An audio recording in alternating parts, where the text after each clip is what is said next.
క్రీస్తునందు ప్రేమైన ప్రేమధార టీవీ వీక్షకులకు శుభములు తెలియజేస్తున్నాం. ప్రస్తుతం మనము ప్రభువు కొండ మీద ప్రసంగించిన ప్రసంగంలో నుండి దేవుని రాజ్య నియమాలను గురించి ధ్యానిస్తున్నాం. ఈ ప్రసంగం మానవ కోణం గుండా చెప్పబడింది కాదు. ఈ ప్రబోధం అంతా దైవ కేంద్రితం. దేవుని ప్రజలు తమ యందలి దేవుని వెలుగు లోకమంతా ప్రసరించాలని నేటి సందేశం ద్వారా తెలుసుకుంటాం. కొండమీది ప్రసంగం యొక్క ప్రవక్త ప్రసంగకర్త యేసే. ఆయన దేవుని ధర్మశాస్త్రమును సంపూర్ణంగా నెరవేర్చడానికే ఈ లోకానికి వచ్చాడు. అదేవిధంగా తోటి వ్యక్తితో గల సంబంధాన్ని గూర్చి ఎన్నో విషయాలను ప్రభువు తెలియజేశాడు. నీ సహోదరునితో నీకున్న భేదాభిప్రాయాలు మొదట సరిచేసుకొని అప్పుడు అర్పణలు అర్పించమన్నాడు. వేషధారణ చాలా తీవ్రంగా గద్దించబడింది. నేను మీతో చెప్పునదేమనగా అని ప్రతి విషయాన్ని గూర్చి ఆయన బోధించాడు. లైంగిక ప్రవృత్తి, ఆలోచన ధోరణులు బయటపెట్టాడు ప్రభువు. దేహమంతటిని అగ్నిపాలు చేయగలిగిన ఒక్క అవయవాన్ని ఛేదించమని చెప్పాడు. ఈ విధంగా ప్రస్తుత లోకంలో ఉన్న విరుద్ధమైన పోకడకు, ఆచరణకు పూర్తిగా వ్యతిరేకంగా ప్రత్యేకంగా తన రాజ్య నియమాలను ప్రభువు తెలియజేశాడు. నేటి సందేశంలో మరిన్ని లోతైన విషయాలను తెలుసుకుందామా? ప్రియ శ్రోతలు, క్రీస్తునందు ఆనందోత్సాహాలతో పాఠానికి సిద్ధపడి వచ్చారా?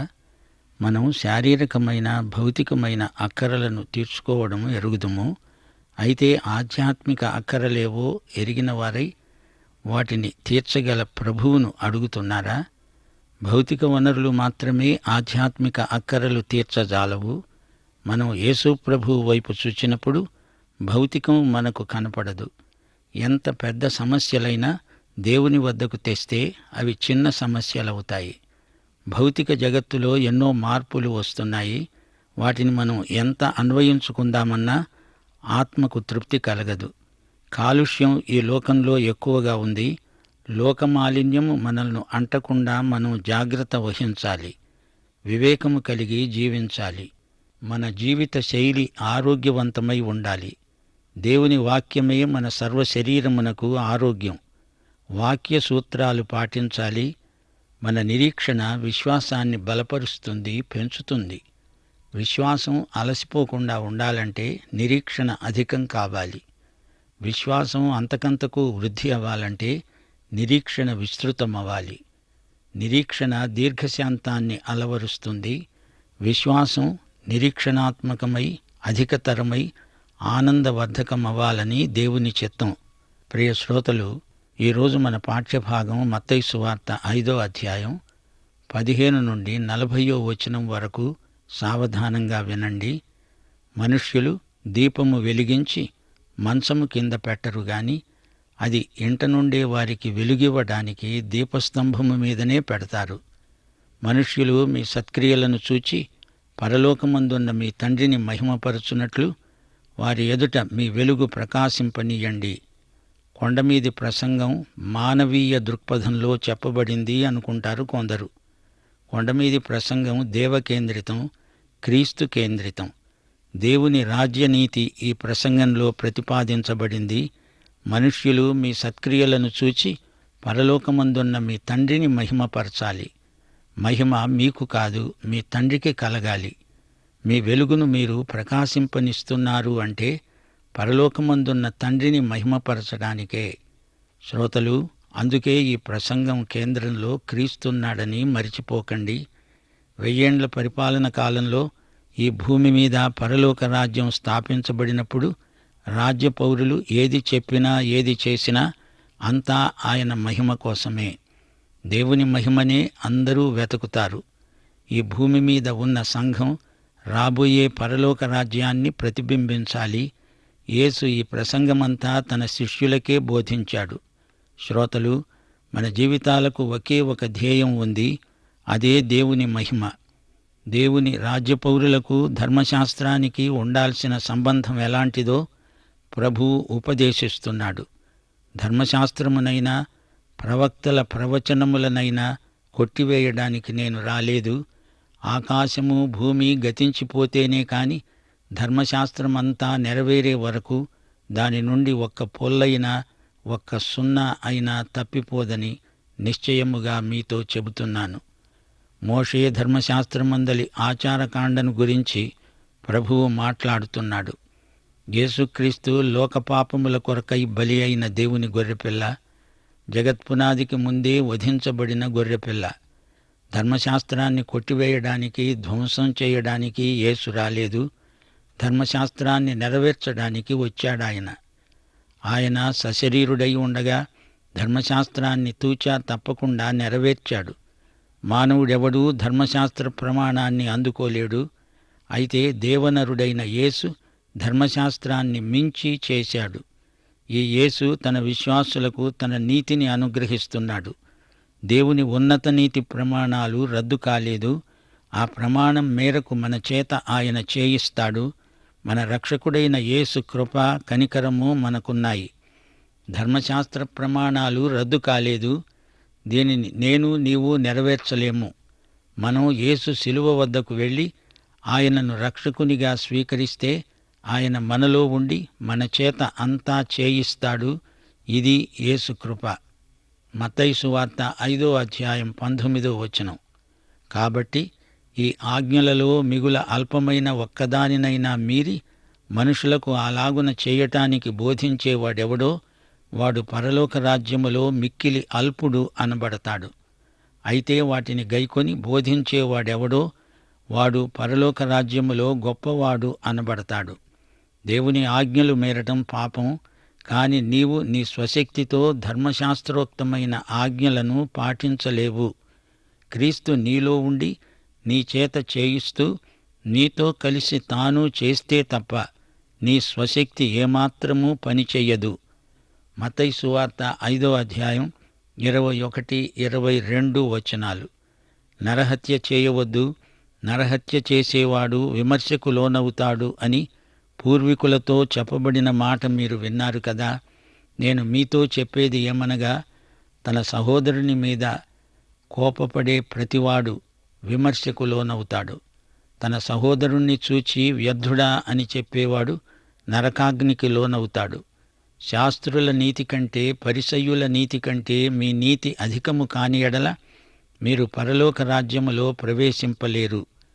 పరిసయ్యుల నైతిక ప్రమాణాలు ఉన్నతమైనవని వారనుకుంటున్నారు గాని వాటిని ప్రభువు గుర్తించటం లేదు. క్రీస్తు సాయంతో మనం పరిసయ్యుల నీతిని మించి జీవించగలం. పరిసయ్య వేషధారణ వారిని పరలోకానికి దూరం చేస్తుంది. సోదరుని మీద నీకు ఎందుకంత అక్కసు? నీ కోపాన్ని బట్టి నీవు మానసికంగా హంతకుడు అవుతున్నావు. ధర్మశాస్త్రమంతా నెరవేర్చిన యేసు నీ రక్షకుడైతేనే కాని నీవు కొండమీది ప్రసంగాన్ని ఆచరణలో పెట్టలేవు. యేసు తన నీతిని మనకు ఆరోపిస్తున్నాడు గనుక మనం నీతిమంతులం. మత్తయి సువార్త 5వ అధ్యాయం 23 నుండి 25వ వచనం వరకు. నీవు బలిపీఠమునొద్ద అర్పణము అర్పిస్తూ ఉండగా నీ మీద నీ సహోదరునికి విరోధము ఏమైనా కలదని అక్కడ నీకు జ్ఞాపకము వచ్చిన ఎడల అక్కడ బలిపీఠము ఎదుటనే నీ అర్పణము విడిచిపెట్టి మొదట వెళ్ళి నీ సహోదరునితో సమాధానపడు. అటు తరువాత వచ్చి నీ అర్పణలు అర్పించు. నీ ప్రతివాదితో నీవు త్రోవలో ఉండగా త్వరగా వానితో సమాధానపడు. లేని ఎడల ఒకవేళ నీ ప్రతివాది నిన్ను న్యాయాధిపతికి అప్పగిస్తాడు. న్యాయాధిపతి నిన్ను బంట్రౌతుకు అప్పగిస్తాడు.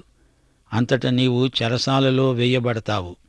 కడపటి కాసు చెల్లించే వరకు అక్కడ నుండి నీవు వెలుపలికి రానేరవు.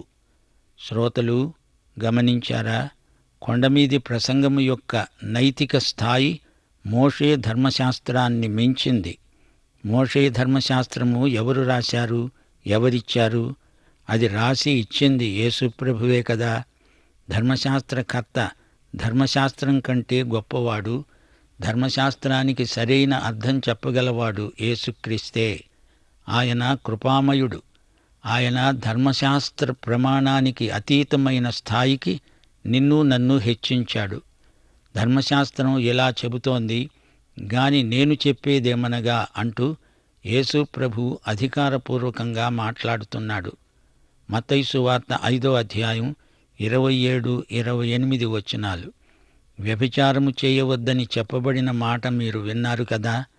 నేను మీతో చెప్పేదేమంటే, ఒక స్త్రీని మోహపు చూపుతో చూచే ప్రతివాడు అప్పుడే తన హృదయమందు వ్యభిచారము చేసిన వాడవుతాడు.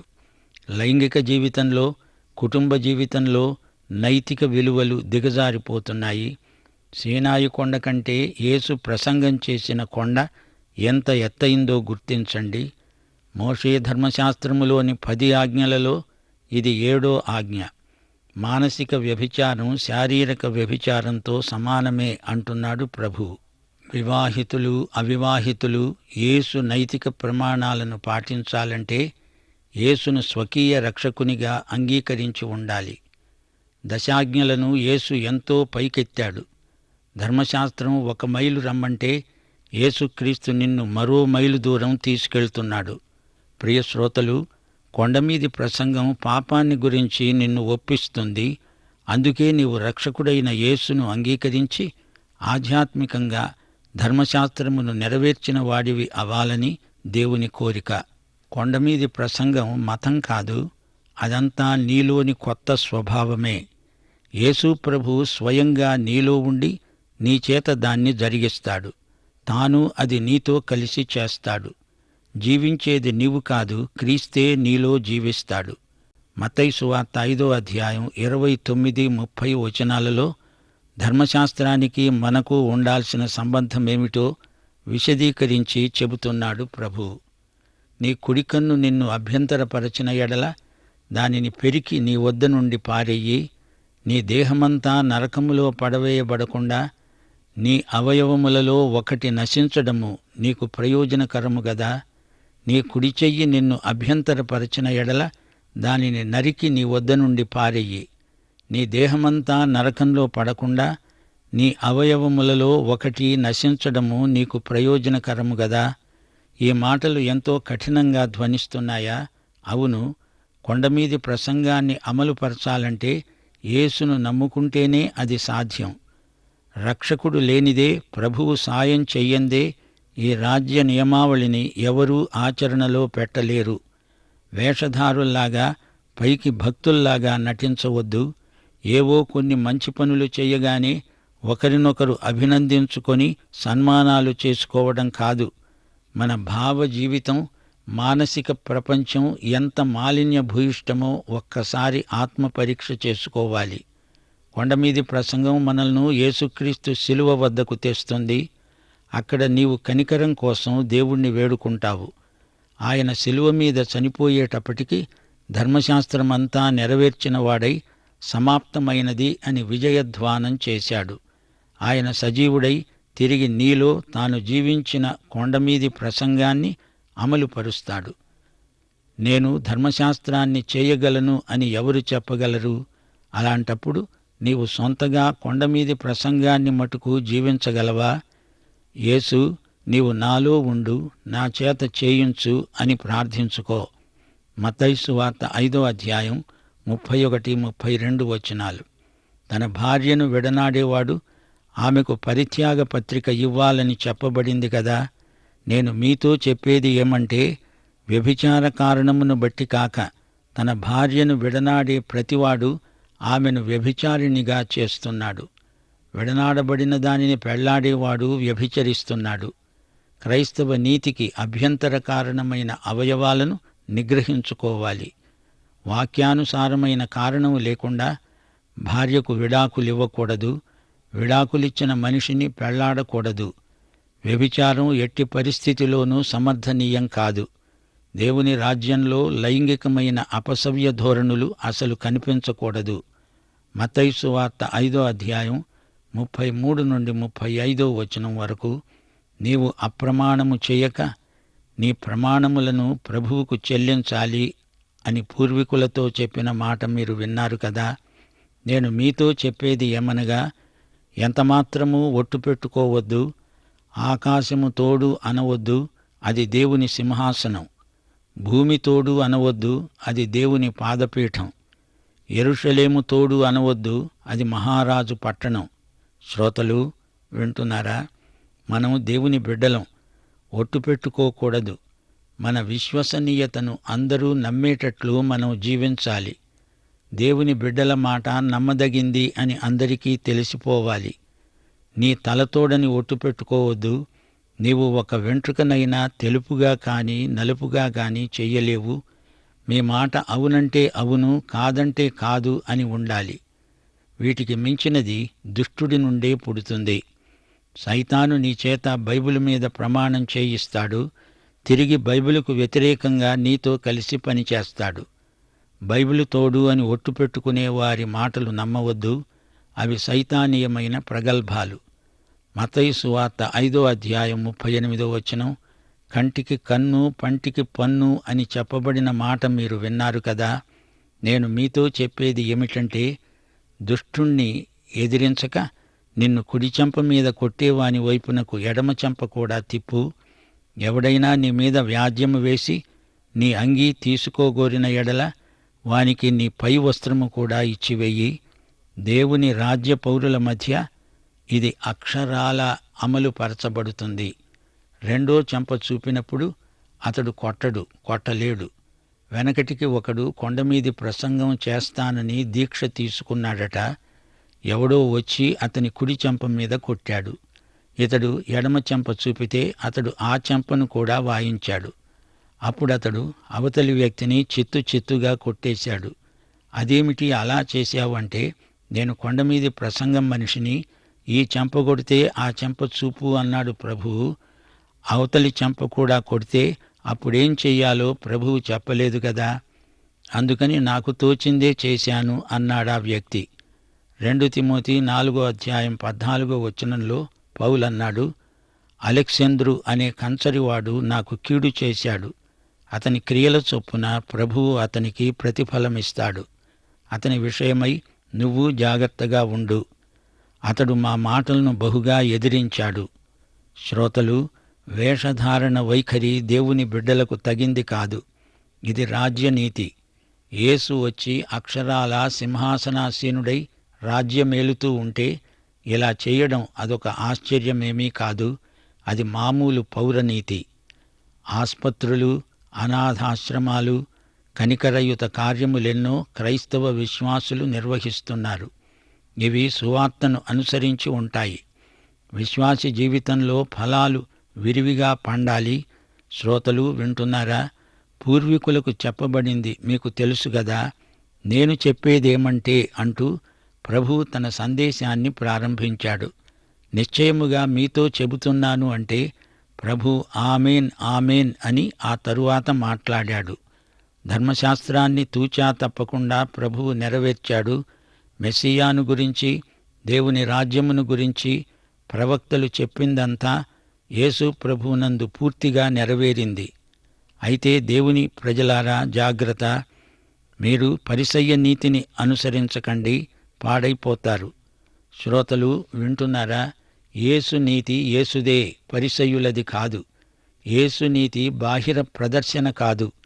దేవుని వాక్యమందలి విశ్వాసం మీద ఆధారపడిన హృదయ నీతి, మానసిక పరివర్తన, ప్రవర్తన. రోమాపత్రిక 3:21-22 ధర్మశాస్త్రమునకు వేరుగా దేవుని నీతి బయలుపడుతున్నది. దానికి ధర్మశాస్త్రమును ప్రవక్తలును సాక్ష్యమిస్తున్నారు. అది యేసుక్రీస్తునందలి విశ్వాసమూలమైనదై నమ్మేవారికందరికీ కలిగే నీతి అయి ఉన్నది. యేసు ప్రభువు పరిసయ్యుల సాంప్రదాయిక నీతిని గర్హించాడు, గద్దించాడు. ధర్మశాస్త్రమును పూర్వీకులు సాంప్రదాయికంగా విన్నారు. దానికి వారు చెప్పే అర్థం కూడా మత సాంప్రదాయానికి చెందింది. కాని ధర్మశాస్త్రంలోని ఆంతర్యాన్ని ప్రభువు బయలుపరుస్తున్నాడు. వ్యభిచారం అనేది మనసులో, హృదయంలో ఆరంభమై క్రియారూపం దాల్చుతుంది. 2 కొరింథీ 1:23 పౌలన్నాడు, నా ప్రాణము తోడు ఇందుకు దేవుణ్ణి సాక్షిగా పెడుతున్నాను. మత్తయి సువార్త 26:63-64 ప్రధాన యాజకుడు యేసును చూచి అన్నాడు, నీవు దేవుని కుమారుడవైన క్రీస్తు అయితే ఆ మాట మాతో చెప్పు అని, జీవము గల దేవుని తోడు అని నీకు ఆనబెడుతున్నాను. అందుకు యేసు నీవన్నట్టే అన్నాడు. ఈ రెండు ప్రత్యేక సందర్భాలు. నీ జీవితమే నీ సాక్ష్యాన్ని సమర్థించాలి. ఒట్లు, ప్రమాణాలు, శపథాలు అనవసరం. అవునంటే అవును, కాదంటే కాదు. యాకోబు పత్రిక 5వ అధ్యాయం 12వ వచనం.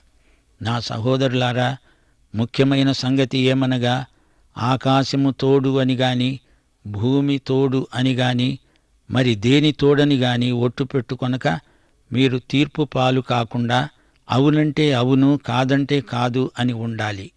యాకోబు తన పత్రికలో కొండమీది ప్రసంగంలో యేసు పలికిన మాటలే ఉటంకిస్తున్నాడు. రోమాపత్రిక 12వ అధ్యాయం 17 నుండి 21వ వచనం వరకు పౌలు కొండ మీద యేసు చేసిన ప్రసంగాన్నే పునరుద్ఘాటించాడు. కీడుకు ప్రతి కీడు ఎవనికీ చేయవద్దు. మనుష్యులందరి దృష్టికి యోగ్యమైన వాటిని గూర్చి ఆలోచన కలిగి ఉండండి. శక్యమైతే మీ చేతనైనంత మట్టుకు సమస్త మనుష్యులతో సమాధానంగా ఉండండి.